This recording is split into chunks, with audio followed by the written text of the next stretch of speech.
have some very exciting things to share with you in this second part of the chapter on how we define wickedness, or what is true wickedness.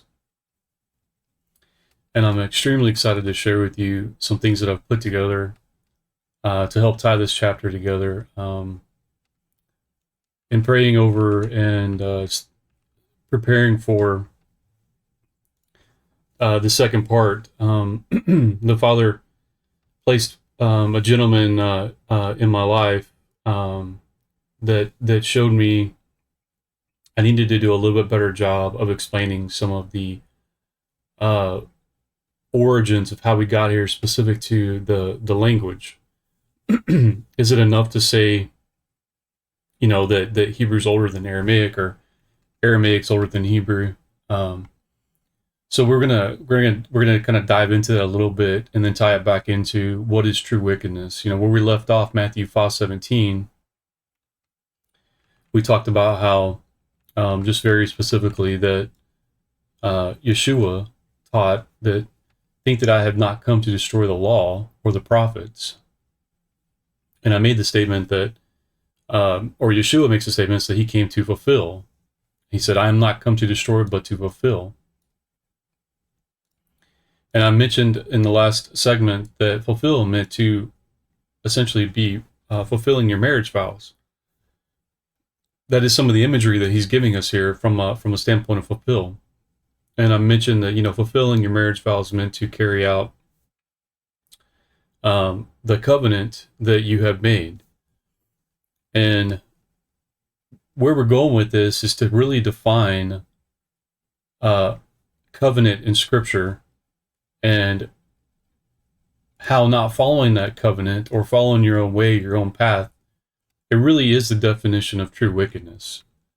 We can see in Genesis chapter 17, verse 8, that Abraham, Yahweh is talking to him, and he says, I will give to you and your seed after you the land where you're traveling, all the land of Canaan, for an everlasting possession. I will be their Elohim. He's talking to his Abraham's seed. That's why he says their Elohim. So make sure you follow. So Elohim said to Abraham, as for you, you will keep my covenant. You and your seed, again, your descendants, after you, throughout their generations, meaning forever, in perpetuation. This is my covenant. This is the original covenant which you shall keep between me and you and your seed after you. Again, forever, throughout all your generations. Every male among you shall be circumcised. Now, when we look at this, we will get to this part where it says every male among you shall be circumcised. And we know in Scripture that Shaul addresses this. So we want to talk about that, but let's go look at Romans. Again, we're Genesis 17, 8, 9, and 10. But let's go look at Romans. Romans 15, verse 8. For I tell you that Mashiach has become a servant of the Jews. Wait, a servant? Oh, okay, so they added a word here in the NIV. Servant. I don't think it says that in the original language. Let's see what it says in a little bit closer version. Maybe a different version here. For I say that Mashiach became a servant. Oh, wait, that's not good. Hang on. Let's try another version. Now I say that Mashiach, has been made a minister. Okay, a minister of the circumcision for the truth of Elohim, that he might confirm the promises given to the fathers, and that the Greek or the Gentile might esteem Elohim for his kindness. As it's written, therefore will I give praise to you among the Gentiles and sing to your name. Pay very close attention to what Shaul was saying here. Now I say that Messiah has been made a minister of the circumcision for the truth of Elohim. A minister. A minister of what? The circumcision. What's he referring to? Genesis chapter 17, verse 9. This is the original covenant. And you astute believers should notice, I am not in Exodus. I am not in Deuteronomy. This is before the law. And Yahweh tells Abraham, as for you, you will keep my covenant, you and your seed after you throughout their generations. This is my covenant which you shall keep between me and you and your seed after you. Every male among you shall be what? Circumcised. What was Shaul referring to? Mashiach, Messiah, had been made a minister of what? The circumcision.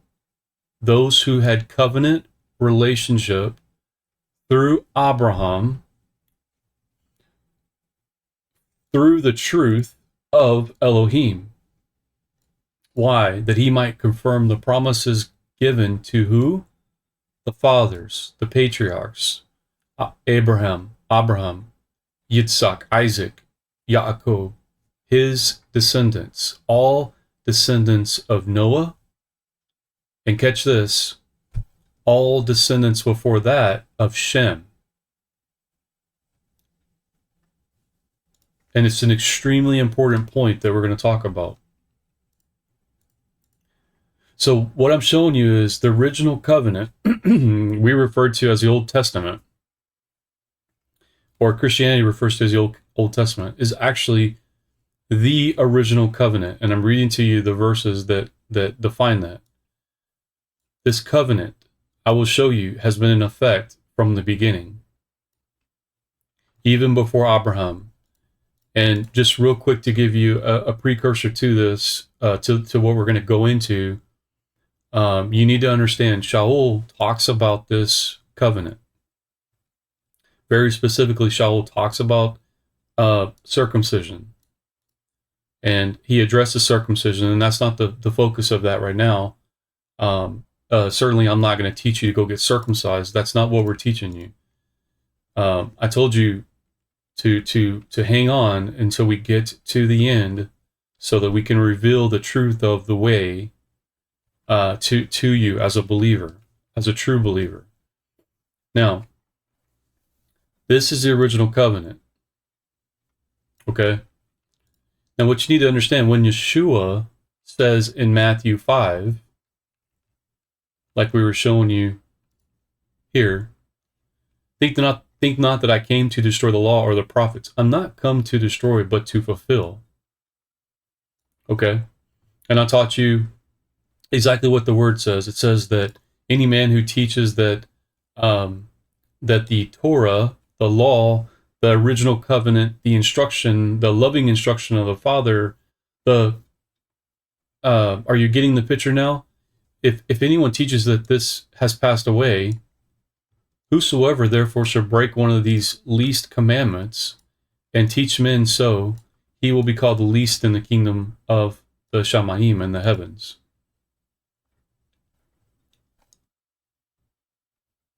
So we have to go back to the beginning.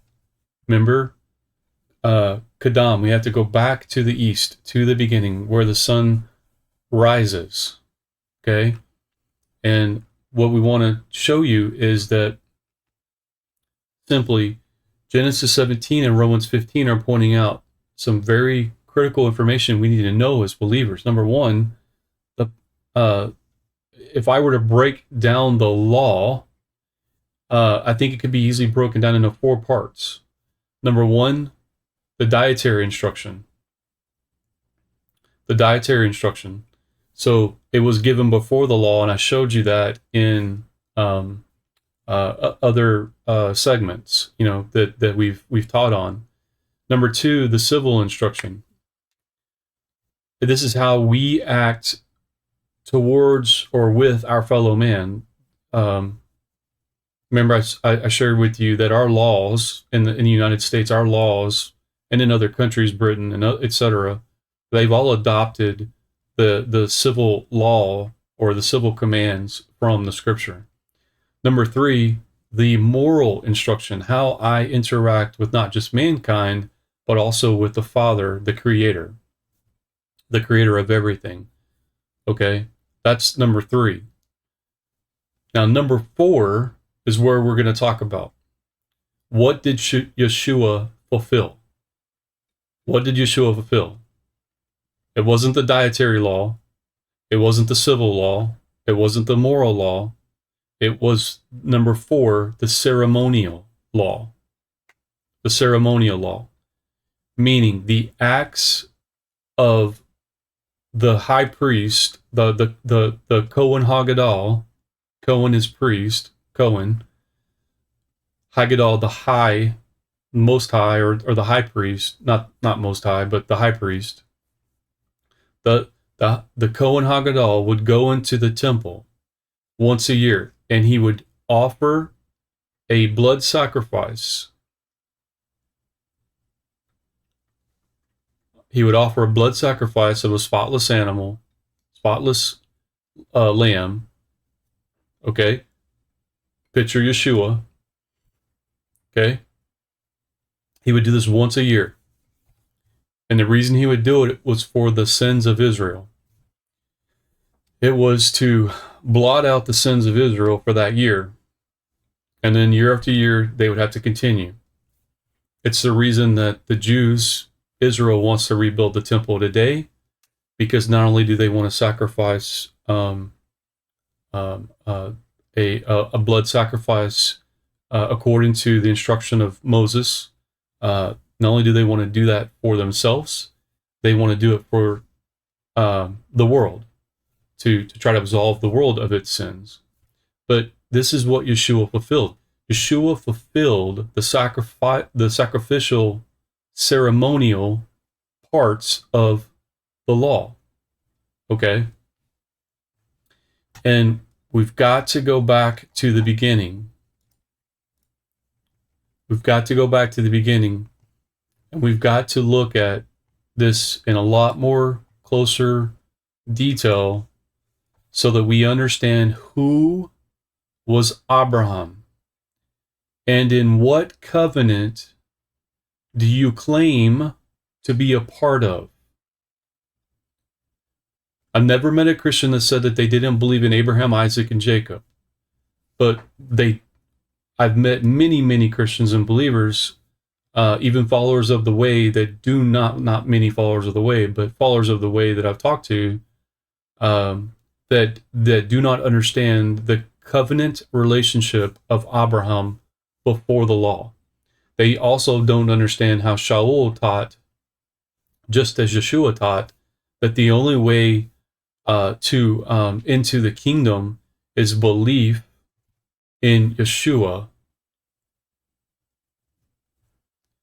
And he equated that belief system to Jews. He taught that belief system to Jews, and he correlated it to the belief that Abraham had in the covenant, the original covenant, with the belief that Yeshua, the belief in Yeshua, was the same thing. They both required believers and Abraham alike to believe in something he could not see. And that's why it was accredited to Abraham righteousness. So, who were the Hebrews? Who were the Hebrews? The first person mentioned in the scripture as a Hebrew is Abraham. We can see this in Genesis 14, verse 13. One of the survivors came and told Abram, his name was Abram, the Hebrew,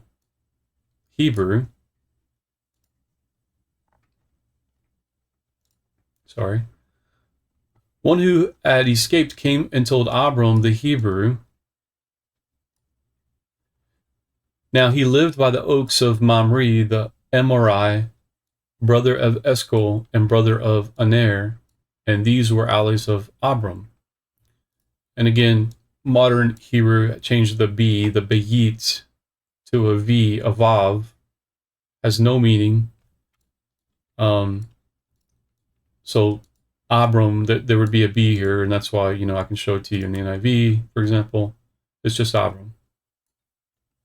But what we want to look at is we want to look at Abram. Abram. And then under that would be what? The Hebrew. Hebrew. And that phrase in the Father's original language is Ibri. Not Ivri, but Ibri. Don't take the Bayit, the family, out of the Father's word. Ibri. Ibri. Okay? So Ibri. So when we look at Ibri, there's a couple things that stick out to us. Number one, Genesis 14:13, we see for the first time in the Father's word where Hebrew is mentioned as Abraham as the Hebrew.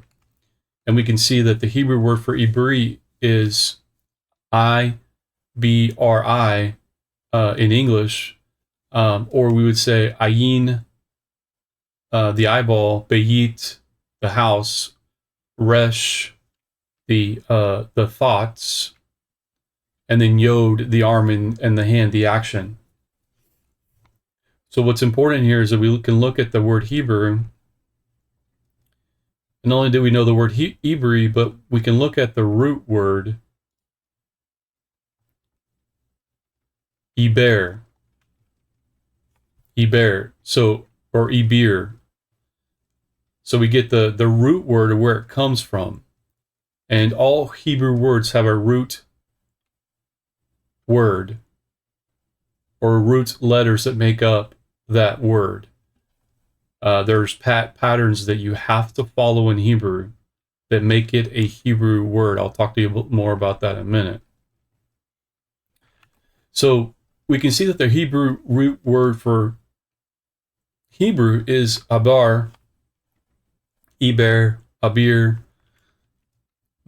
But what we want to look at is effectively what these words mean. So if we look at Hebrew, let's see if we can derive what these words mean. So Hebrew, one from beyond. One from beyond. A designation of the patriarchs of the Israelites. A patriarch, an Iberite, or Hebrew, or descendant of Iber, Ibir, Abir, however we say it. And then we can look at the root word, the actual root word, Iber.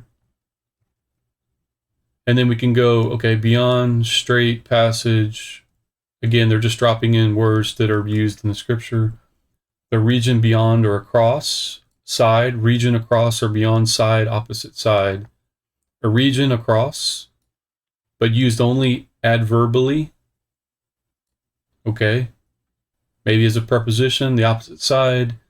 Something like, especially like the Jordan, crossing over the Jordan, usually meaning the east, against, beyond, by form. So we have a couple different meanings. If we look at the Hebrew lexicon, we can see region on the other side, situated across a stream or the sea. The one I want to call your attention to is on the other side. The word Ibri means to cross over. It's just simply, we can get this from the Abar, the Abir or Abar. So that root word means to cross over. So what you could say is a Hebrew specifically, and again, we're talking about the Hebrews. A Hebrew is one who has crossed over in covenant relationship, beginning with Adam. So we know Abram's ancestor was Ibir in the scripture, and he was most likely a Hebrew as well. So why do we say that the Hebrew is one who has crossed over in a covenant relationship beginning with Adam? That's because the scripture is the story of Elohim, the story of Yahweh and Yeshua and acts through the Ruach, the Ruach HaKodesh, the presence and the power of Yahweh and Elohim. And it's the story of his covenant relationship. And the way you want to think of it, again, taking away a Western mindset and trying to capture an Eastern mindset, Hebraically, or in a Hebrew thought pattern, you would understand this as crossing over from death to high, to life. So crossing over from death to eternal existence with the Father, his Son, okay?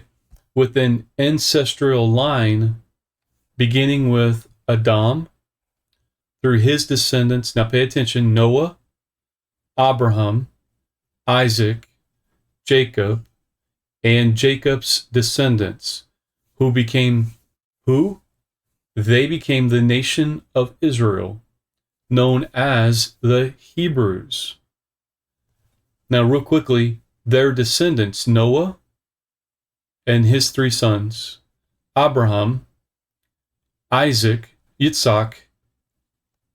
Very, very importantly, when we talk about covenant, we have to talk about Jacob, Yaakov, okay, and Yaakov's descendants, who the father, you could say, recovenanted or just reestablished or just refreshed the covenant, the original covenant with Jacob and his descendants. And basically, that's because it passed from Abraham. Okay? And this is also one of the reasons we'll talk about it in tithing, but the father covenanted with Jacob and his descendants, who became the Levites, and he covenanted with them. They didn't get land when they went into Canaan. The Israelites had to carve out their land so that they could grow food for who? Jacob and his descendants, the Levites. So it's very, very important to understand this history. So when we look at the origin of the Hebrew language, okay, and again, we're spending a lot of time laying a foundation to go back to the beginning. So let's look at the origin of the Hebrew language and the alphabet, the Aleph Bayit. When we talk about ancient Hebrew or the Hebrews, again, we're talking about covenant. When you hear the word Hebrew, or you hear the word Abraham, or the word Yeshua, you should immediately equate covenant relationship in your mind. That's what you should think about forever going forward. This was always about covenant relationship. Okay? So when we talk about ancient Hebrews or the Hebrews, those references are to the ancestral line from Adam to the nation of Israel to today. We studied how prior to the Tower of Babel, that in Genesis 11:1, the whole earth was of one language and of one speech. From this we can conclude that Yahweh, or Elohim, Yahweh, Yeshua, Adam, and Eve, Hawa, and their descendants all spoke Hebrew. Or can we? Because that really is the question that seems to be floating around the internet these days. There seems to be so much confusion about this that it's mind-blowing. And I hope to blow your mind with what I show you, how easy this is to understand, but more importantly, to take away the darkness and the confusion from understanding this. So let's see where the first Hebrew language is recorded. Okay, let's go back to the beginning, Genesis 1:3. We can look at this.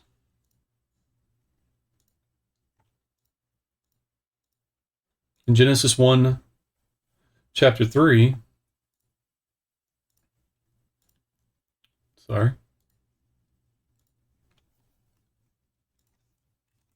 Genesis 1:3, we see some very key words. Again, we're talking about where is the origin of Hebrew from. What is the origin of Hebrew? Why do we call it Hebrew? So where's the first Hebrew language recorded? Genesis 1:3. Let's see what it says. And Elohim says, speaks. Okay, here's our first key. Let there be what? Light. And there was light. Elohim saw that the light and saw that it was good, and he divided the light from the darkness. Okay, so let's look at this word light in the original language. Light. Light. So let there be, or light exist, not just light, but in the original language it would be light exist. So it would be Hayaor or Yehi-or, depending on how it's phrased. Okay, but the point is, the word light is not an English word. It's not a Greek word. It's not a Latin word. It is, right here, it is a Hebrew word. Light, or. Aleph, Resh, and it looks like I think it's a, trying to remember what that symbol is. So if we look at light, whoops.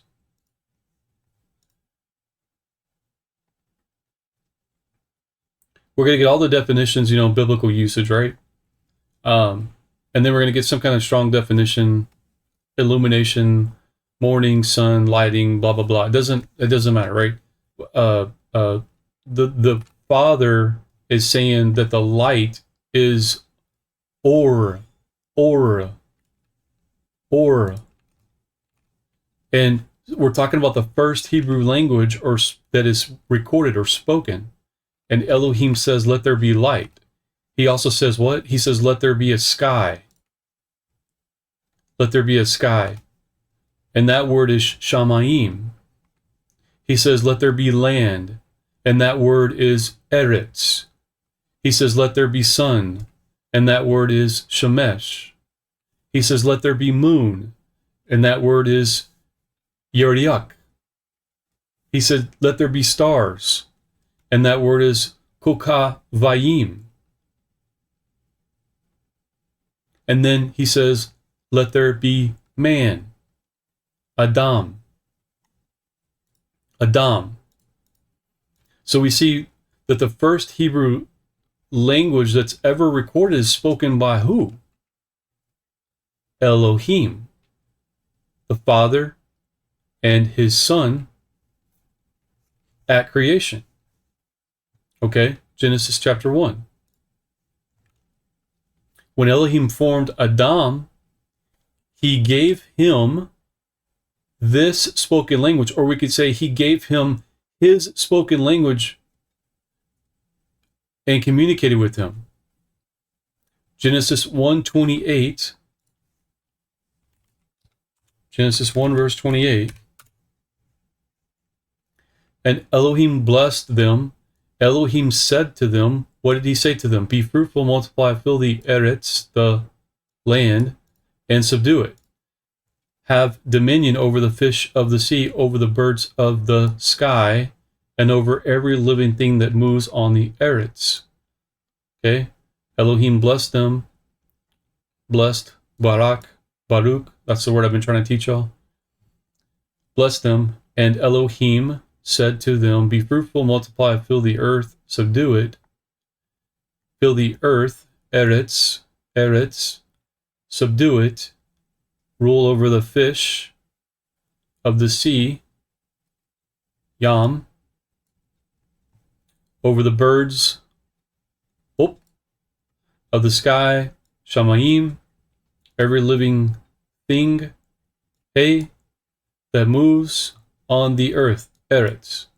So we have the Father speaking his language, because the question everyone's asking is Hebrew lost?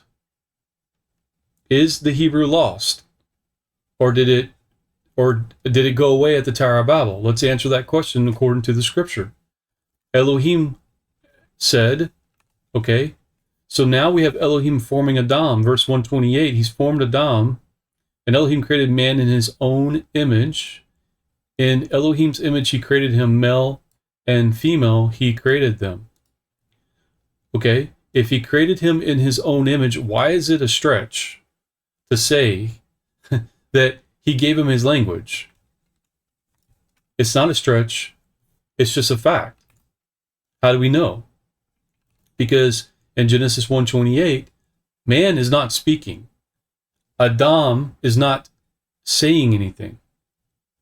He doesn't start to name the animals until a few minutes later, or whatever the time frame is. But here we do have the recording that Elohim blessed them, and then what Elohim said to them. Okay, so now Elohim is saying to them his original language, in his original language, this instruction. So now we see Elohim saying to them. What happens? Now Adam uses that same language to give names to what? Well, he names the birds. Out of the ground, Yahweh formed, or Elohim, Yahweh Elohim formed every animal of the field and every bird.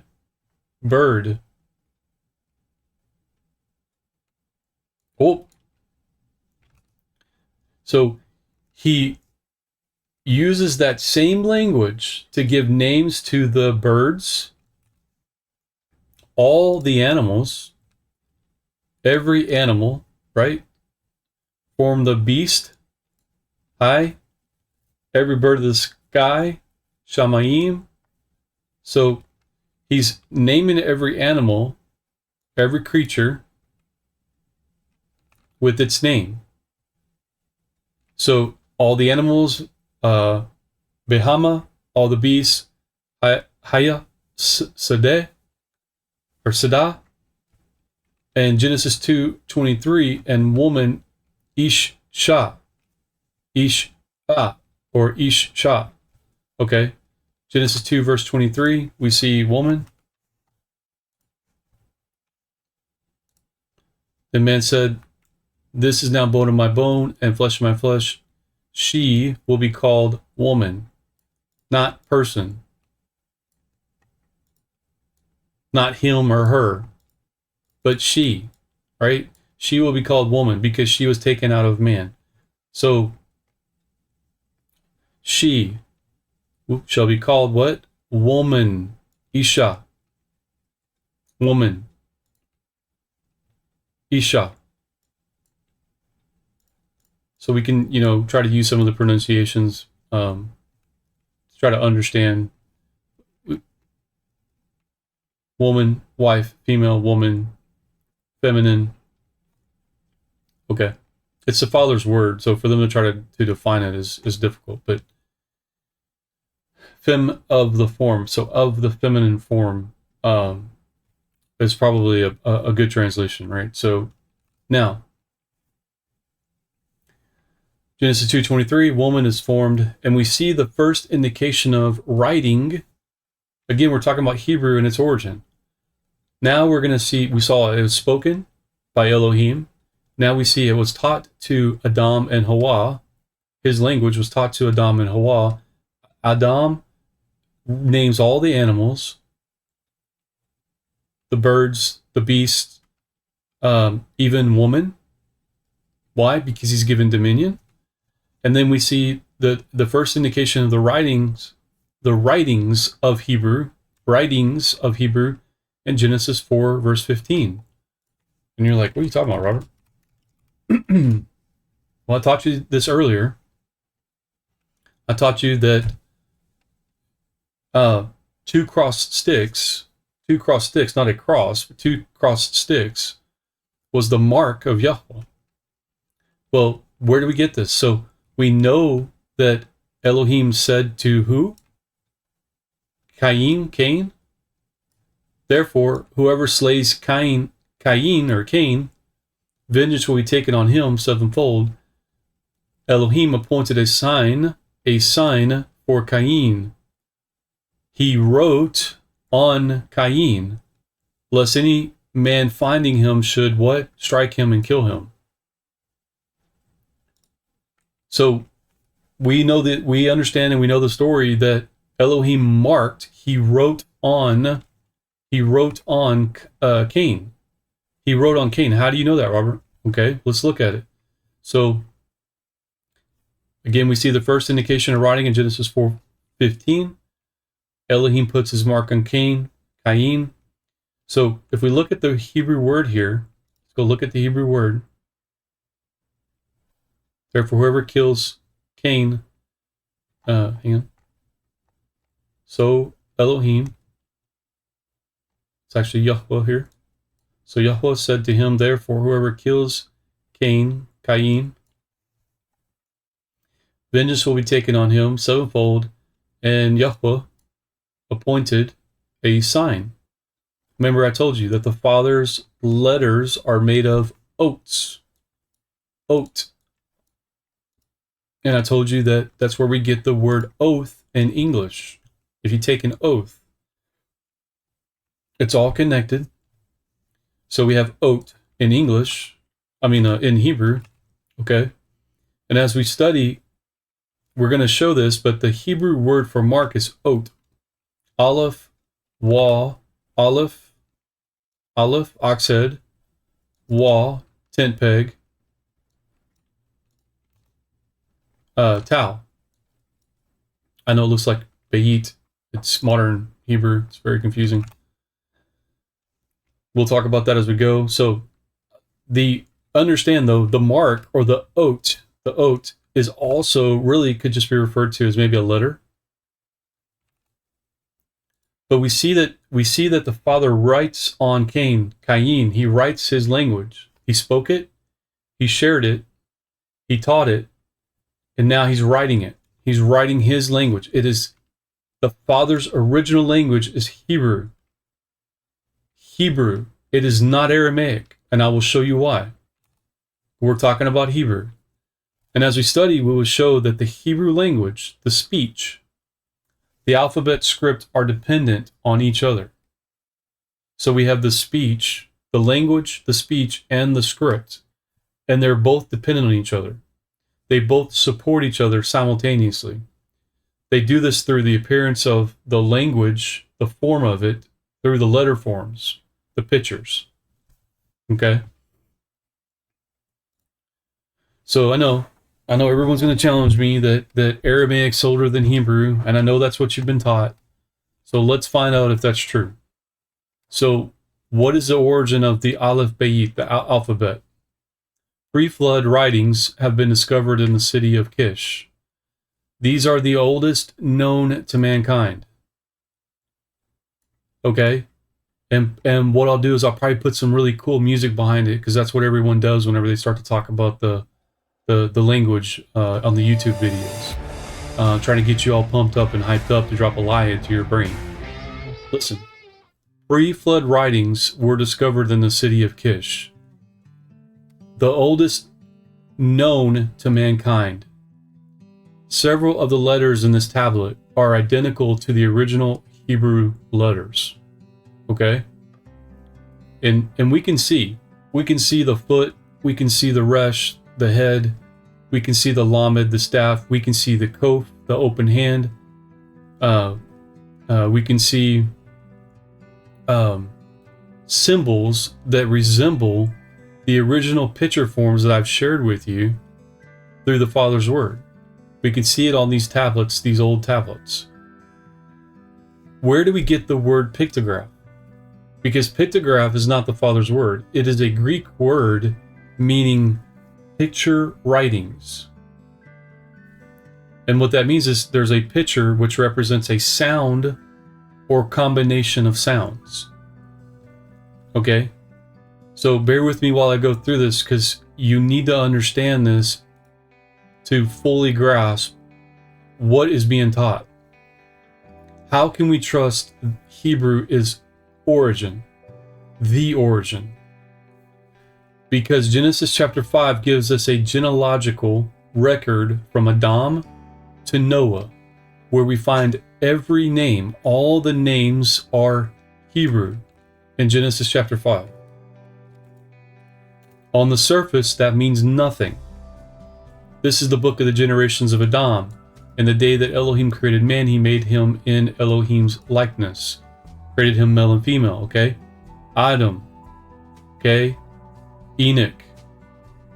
Enoch begets sons and daughters all the days, right?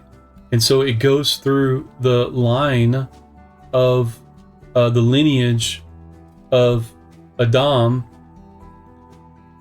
okay? And then you can also, of course, trace that back through Shem's line for Yeshua. And that's really important to understand. It's not, well, I'll break it down for you. So, on the surface, this list to a believer, unless they dig deeper, may not fully understand what we're showing you or how significant this list is. The descendants of Adam, what we call the where the names are all recorded. So we know these names are Hebrew, and how do we know that? We know these names are Hebrew and not another language for two reasons. Okay. And remember, I said Hebrew follows a set pattern. It has root words. It has a way that it is built like a tree with branches and roots. And I will try to at some point show that to you guys. But number one, this is how we qualify Hebrew. Number one, all the names have meaning only in Hebrew. Okay.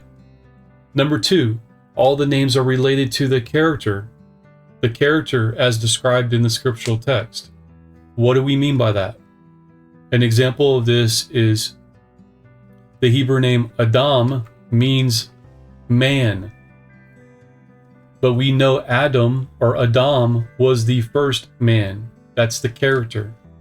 That's the character piece. Okay?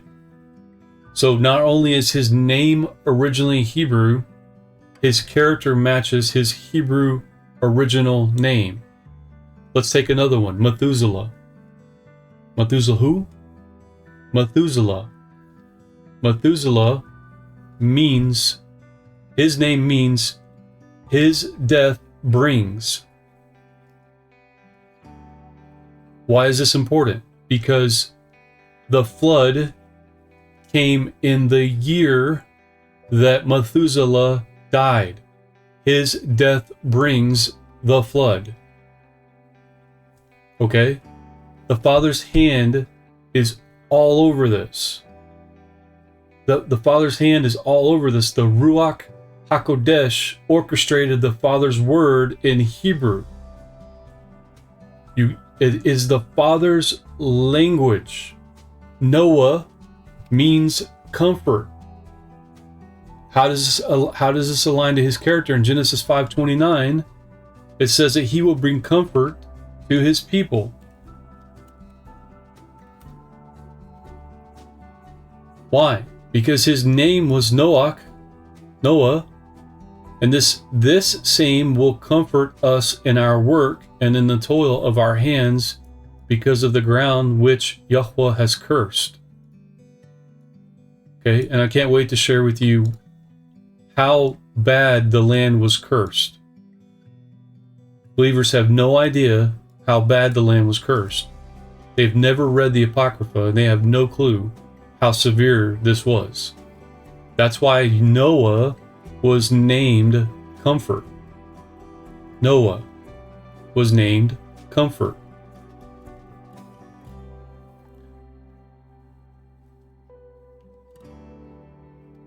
Rest.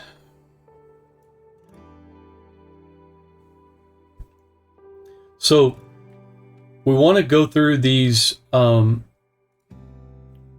step by step and build upon each of these.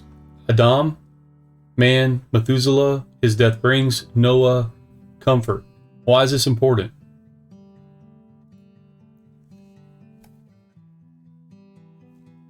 It's really simple. Noah had 3 sons. And what I'm going to show you now is that Noah, with his 3 sons, something happens. A transformation happens that basically the names change, and therefore the character or the meaning of the names become unknown. And I'm going to show you in the scripture where this is, so you're not accusing me of making this up. Everything I show you will be in the scripture. Noah had 3 sons, Shem, Ham, and Japheth.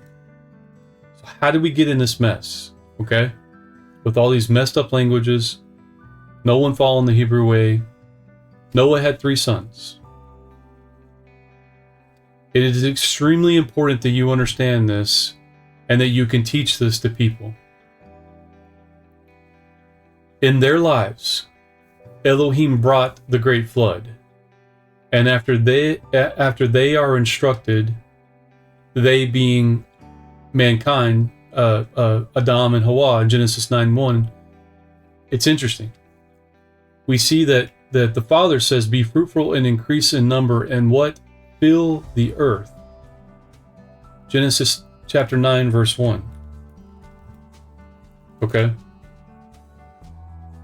Elohim blessed Noah and his sons and said to them, "Be fruitful and multiply and replenish the earth."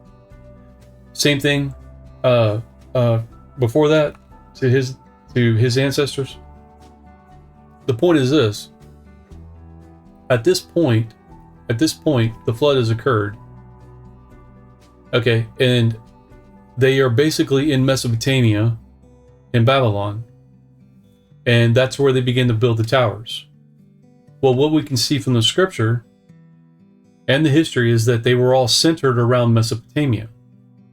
But yet the Father told them in Genesis 9:1, "Be fruitful, increase in number, and fill the earth." That's his direct command, if you will. Now, I'm not saying that the Father caused this, but it does seem that it would align to the history and what we see in the scripture. So we could ask the question, did Elohim cause the Tower of Babel to increase man in number and what? Fill the earth? So did he cause the Tower of Babel to disperse men to the 4 corners of the earth? I'll leave that for you to decide. I'm not taking a stance either way in the word. I just think it's interesting the way this all plays out. And so this is how it played out. Shortly after the flood, we have the Tower of Babel, and we have the dividing of languages, but not Hebrew. And I'll show you why. After the Tower of Babel, we find 3 major languages, each very different on the earth. Hebrew, the original letter form writing and pictures, number 1. Number 2, Sumerian. You have Sumerian pictographs that evolved into what is called Hebrew cuneiform, and I'll explain this in a minute through pictures. But you have the Sumerians whose their pictographs, like the Egyptians, evolved into cuneiform, and they also were the first to imprint on clay tablets, and then that created the wedge-shaped writings familiar to most when they look at cuneiform. And then we have, finally, number 3, the Egyptian. 3 major languages, Hebrew, Sumerian, and Egyptian. History shows that the arrival of the Egyptian and Sumerian languages mysteriously seem to have appeared from out of nowhere. And while the pictures are very similar, the sounds for each letter are all different. Now we learn in the Apocrypha that the Father gives Shem, Ham, and Japheth dominion of the earth. Okay? And again, the Apocrypha is the Father's word. It's just, it was taken out. So Noah had 3 sons, Shem, Ham, and Japheth. In Genesis chapter 10, we see the table of the nations record. So we see another record of genealogy. And it says, this is the history of the generations of the sons of Noah and of Shem, Ham, and Japheth. Sons were born to them after the flood. And it goes into that history. So we have the Table of Nations as a record. As a result of the Tower of Babel and the confusion of the languages, man began to migrate in 3 different directions from Mesopotamia. You could say, maybe as Elohim planned, be fruitful, multiply, go fill the earth. So, number 1, the Shemites, also known as the Semites. They are the descendants of Shem, and they traveled west. They spoke Hebrew. Okay? Hebrew wasn't lost. They spoke Hebrew. This is where we get cultures that we see in the scripture, such as the Phoenicians, the Canaanites, the Akkadians, the Moabites, Ammonites, and the Arameans, all came out of the Hebrews. Part of the what we call the Shemitic or Semitic family is the way you've probably heard it. Number 2, we have the Japhethites. They traveled north, and these are the descendants of Japheth. Okay, remember Noah's second son.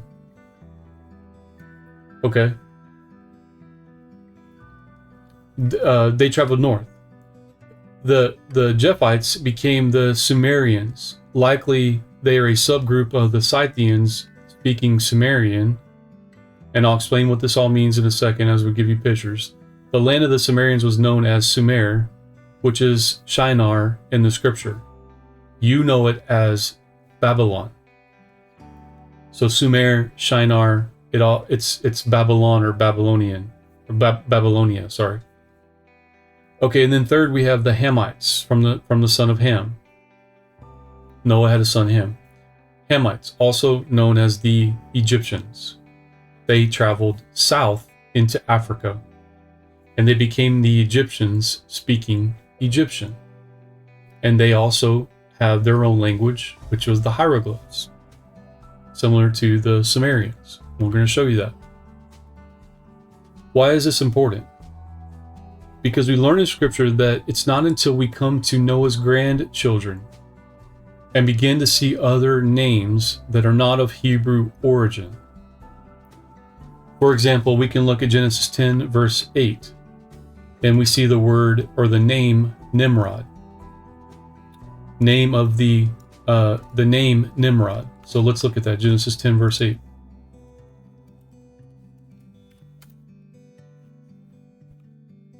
Genesis 10, verse 8 says, Cush became the father of Nimrod. Nimrod. Cush. Nimrod. He began to be a mighty one, lowercase Elohim, in the earth. Now Cush, let's look at Cush's name. His father, Cush, another pagan leader. What does it say? Root word. Remember, we're looking for that root word to tie back to the original Hebrew. It says probably of foreign origin. Okay? Cush, meaning black. Okay? Cush, probably of foreign origin. Cush, or Ethiopia, the name of a son of Ham. Who did we say Ham was? Ham was the Egyptians. Okay, the Egyptians were the descendants of Ham. How do we know this? Well, let's keep looking, let's keep digging, but let's look at Nimrod. So I showed you one name that is not of Hebrew descent. Here's another one, Nimrod. Cush became the father of Nimrod. Nimrod, right here, Nimrod. Yes, they're using Hebrew letters to describe it, but when you look at its origin, probably of foreign origin. This is from the Strongs, teaching you that, hey, there's no root word for this. There are different spellings for it. Okay? But there's really no root word for this.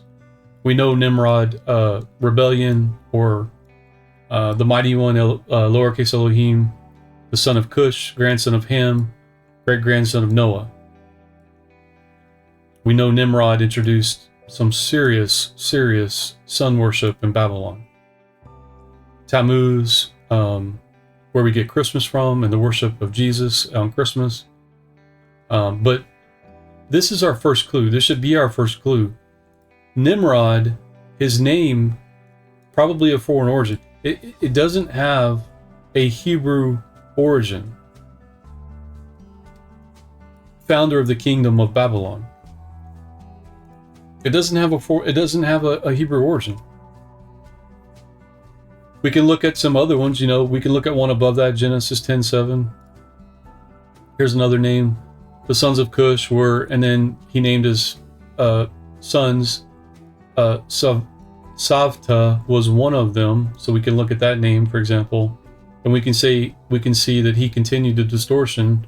Sabta, Hebrews 54:54, probably a foreign derivation. Striking, but we don't know, right? Because it's not a Hebrew word. We're just taking the word for it for how it formed over time. The construction of Hebrew words, including names, follows a set pattern, is what I'm trying to teach you. Words like Nimrod, or the name I just shared with you, Sevtika or Savtika, sounds Russian, Sabta, they are not of Hebrew origin.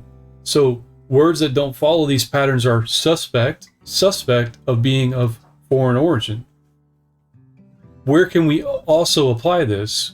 Words like Yahweh, where they change Yod He Wah-He to Yod He Vav-He, and they change the father's name, or Yahuwah, and you only get Yod He, I guess a breath or an ayin in the middle of it, and then another He. Again, the father's name is Yod He Wah-He, no matter how you say it. It is the Tetragrammaton, the 4 letters. No one would argue that. Yet there are others that would try to teach you a distortion of it. This is where it comes from. Okay? Ancient Semitic languages are very clearly defined. When we say Semitic, you should always think Shemitic. Okay, so here's an ancient Shemitic or Semitic Hebrew pictograph from a stone boulder from circa 1500 BCE. We know that the Hebrew is formed from 22 letters. That's really important. Numbers are extremely important to the Father. The Father's number is not 7. I don't know where they get that. But these numbers are very important to the Father. 22, okay? I just want you to know the number. I don't want you to get hung up on what the numbers mean right now. But what I want you to notice is that you can see Mem, the water. You can see the mark, Tau. You can see the shepherd's staff. You can see the mouth. You see, this is from a stone boulder, engraved on a stone boulder that they found in 1500. Now, watch what happens. I'm going to take you through the arrows. I'm going to take you through each one of those lines, those bloodlines, Ham, Shem, and Japheth. I'm going to show you exactly what happened to the Father's word. Okay? Then we go forward. We fast forward to 900 BCE, just a few hundred years forward, okay? And then we see, just a few hundred years later, a Hebrew inscription on pottery. And what do you notice? It went from the pictures to a script, where it was kind of jumbled together, still being written right to left, but it was turned on its side to fit more as a script, right?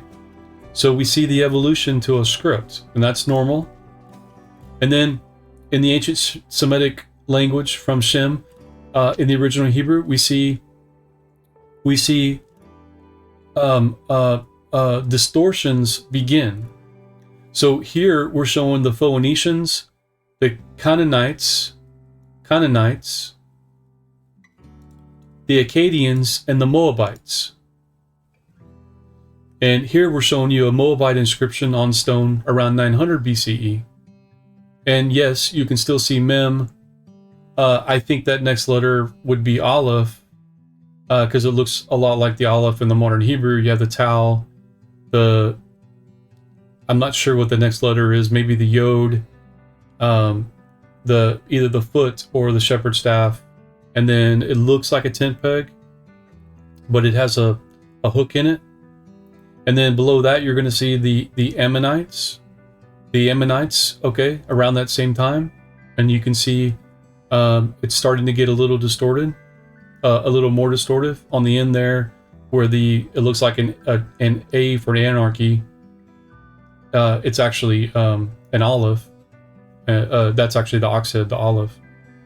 And then we can go to what we start to see is the splintering of the Hebrew in subgroups. So we begin to see the Hebrew splinter off at this point. And so now we'll show you that the Arameans, and this is where we get the Aramaic text. So of everything I'm telling you, this is the most important to pay attention to. I'm showing you here that there's an Aramaic inscription on stone around that same time, 500 BC, okay? So we go from 900 BC, a few hundred years forward to 500 BC, and we see Aramaic inscription, okay? And we can see it somewhat resembles the Hebrew, but clearly there's an influence of something else here. And actually, if you look at it, it starts to look like modern Hebrew, especially with the Bayit at the end. Now, if you look below that, you're going to see the Ugaritic text, and this is where we start to get the wedge-shaped forms, where we see that the Hebrew cuneiform script was being basically imprinted into clay tablets, and that's what created the Ugaritic script. But what I'll draw your attention to is the Ugaritic script has 30 letters. And if you'll notice, the Father's word is completely, the symbols are gone at that point for that language. So let's continue. The Aramaic, or the Aramean script, was used exclusively where? In the Babylonian region. And here we see that it once resembled the original Hebrew. So the first picture is around 1000 BCE. So we can see, some of the original Hebrew in this Aramaic inscription on a stone incense altar around 500 BCE. But if we look at the one below it, we can see that it has evolved. And this is Aramaic. This is not Hebrew. Okay? What I'm showing you, Aramaic came after Hebrew. Aramaic evolved into something independently from the Semitic or the Shemitic groups by 400 BCE. Now, in this form, I'm showing you 20 CE. So many hundred years of after that, but you can see historians will show you that around 400 BC, that basically the original Hebrew is not recognizable. It does not resemble the original pictograph script any longer. And so, when you're looking at this, had I not given you clues, if you could recognize the modern Hebrew, you would recognize the modern Hebrew looks like the Aramaic. And I hope you're catching on to the deception about Hebrew that's floating around. Do you think that the modern Jewish Rabbi, Pharisees, want you to know the Hebrew letter forms of the Father? If you look, the modern Hebrew almost identical to Aramaic. Where have you seen these symbols before? Modern Hebrew. So what happened to the Hebrew? When the Hebrew people are taken into Babylonian captivity, they adopted the Aramaic script. They abandoned the ancient Hebrew script and language.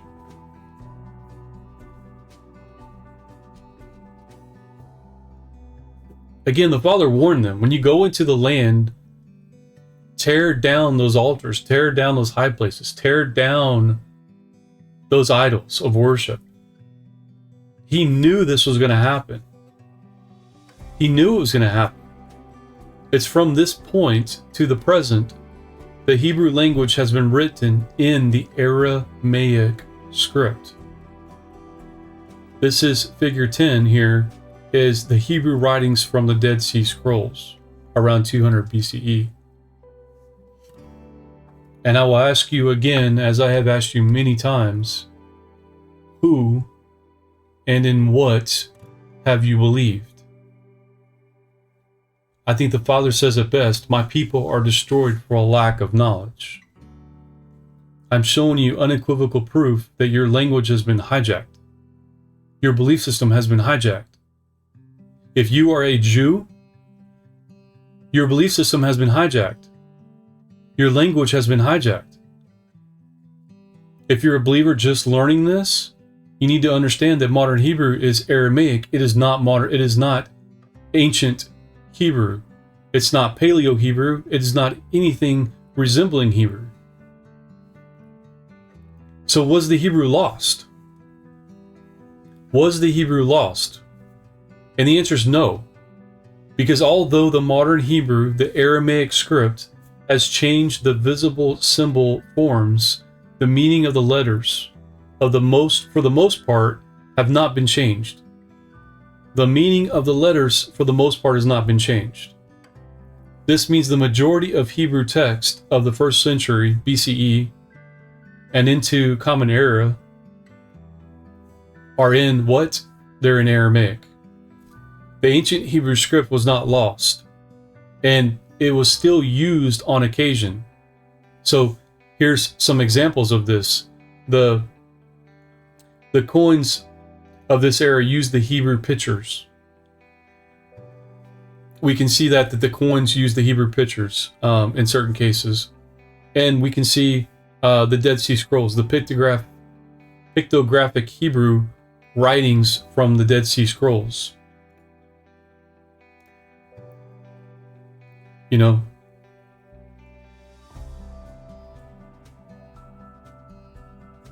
we can see in this picture we can definitely see the two front teeth, the sheen.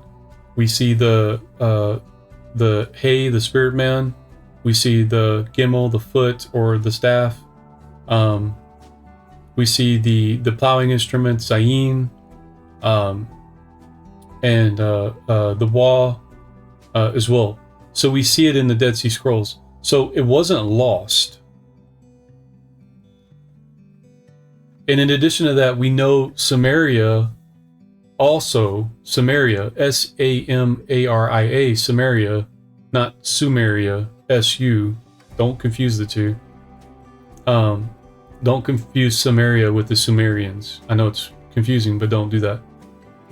Samaria, or as you know them, the Samaritans, okay? The Samaritans lived in the land of Samaria in Israel at the time of Israel's captivity.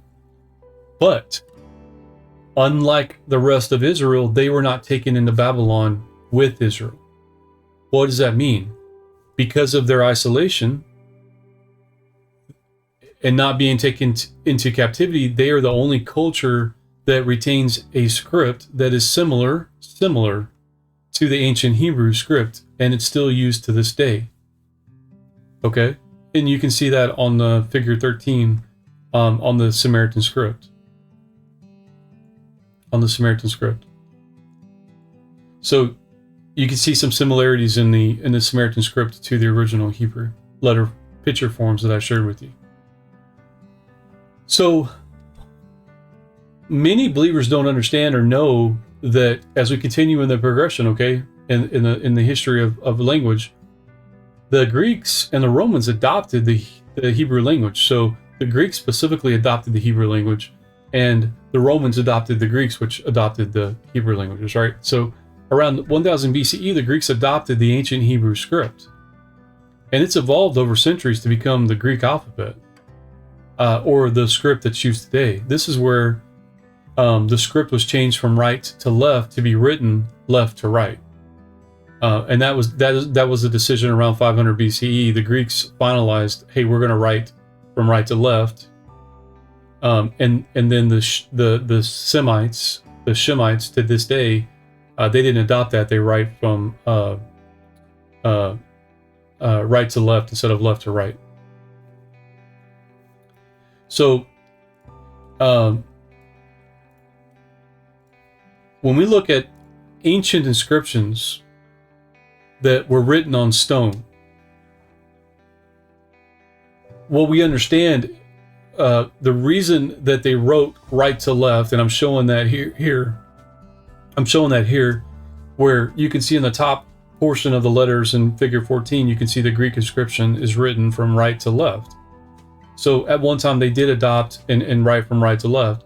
And what you'll notice is that the letters themselves are actually facing to the left, whereas in English they would face to the right. And so on the bottom you can see later Greek, it actually adopted to go left to right, and it writes and it shows that direction. Now you can see the letters, the K and the E, on the top are pointing left, but on the bottom one, the K and the E are pointing right. So the reason for this is pretty simple. Ancient inscriptions were written on stone, and a hammer was held in the right hand and a chisel on the left. And so it was natural to write right to left, because you're pushing to the right with the hammer. So when paper and ink began to be used, they would write left to right, and the reason for that was so the ink would not get smeared. So if you're dragging your hand writing from left to right, you have no chance of smearing the ink. If you were to try to do it from right to left, you would have a good chance of smearing the ink with your palm of your hand. So what about the Egyptians? We understand the Greeks, so we know that they adopted the Hebrew language, but then they changed it. They changed it to be their own. I mean, that's easy to see. What about the Egyptians? So in addition to the Hebrew alphabet that's in use, the Egyptians used a very complex system of hieroglyphs. Each pictograph represents 1, 2, or 3 symbols. So here I show you figure 16, Egyptian hieroglyphs from the Book of the Dead, around 1350 BCE. You can see these today on most any carvings in Egypt. Similar, but here's what you may not know, is similarly the Sumerians had a similar style of the Egyptians, with several hundred pictographs.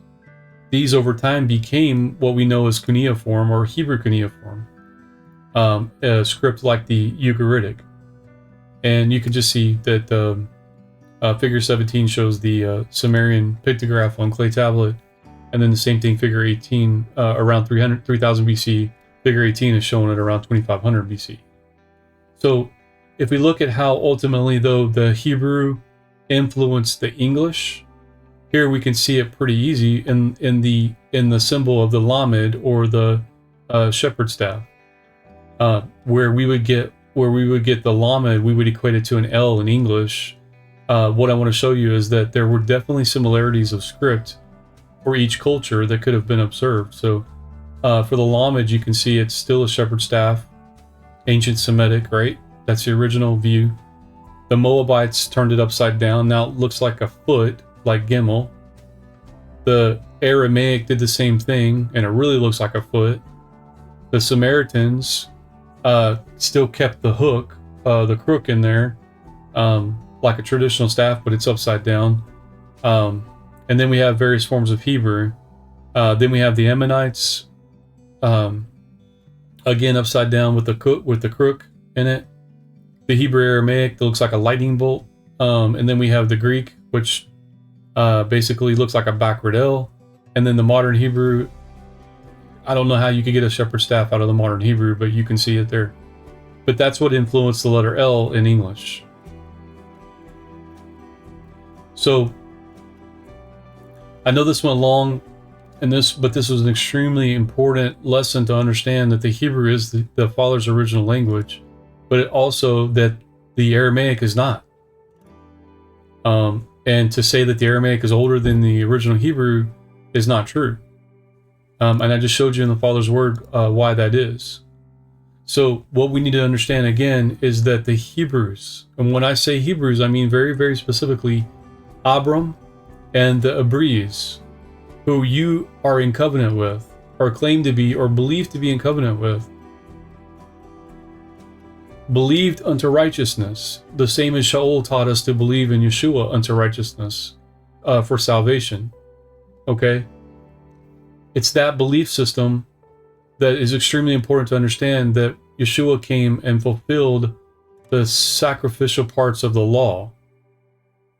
The other parts of the loving instruction of the Father have not been fulfilled. They were actually given before the law. You say, well, how is that possible, Robert? Well, Cain and Abel, Cain was told not to basically kill his brother. That's civil law. But that was before the law. That's just at the beginning, where the Father's teaching Cain and Abel how to live together. And they ultimately get into a fight because Abel sheep cross into Cain's fields where he was growing things, and that started the conflict.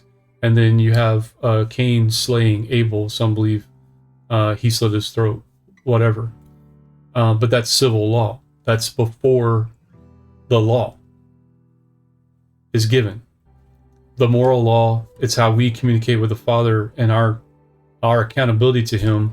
That's before the law. I already read that to you, in Genesis many, many times. If you will obey, if you will obey, if you will guard, if you will obey, if you will guard. You get the picture? So when we pick up in the next segment, we're really going to dive back into the definition of wickedness, and we're going to build upon this understanding of the languages, because it's very hard to understand, when I say Yahweh and why I say Yahweh, or Yeshua, and why I'm so sure that these are the names of the Father and the Son, and how to pronounce them, because we're looking at Scripture because it teaches us how to do these things. So I look forward to being with you again in the next session. Thank you.